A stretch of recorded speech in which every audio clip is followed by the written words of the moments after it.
أعوذ بالله من الشيطان الرجيم.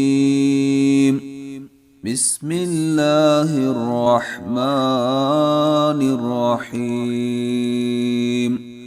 يا أيها الذين آمنوا إذا لقيتم فئة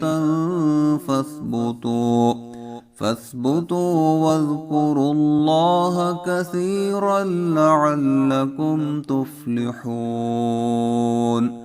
فأطيعوا الله ورسوله ولا تنازعوا فتفشلوا وتذهب ريحكم واصبروا إن الله مع الصابرين.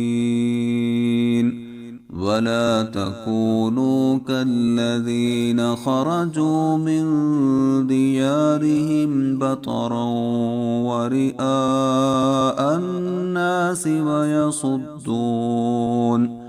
ويصدون عن سبيل الله والله بما يعملون محيط. وإذ زين لهم الشيطان أعمالهم وقال لا غالب لكم اليوم من الناس وإني جار لكم فلما تراءت الفئتان نكص على عقبيه وقال إني بريء منكم إني أرى ما لا ترون إني أخاف الله والله شديد العقاب.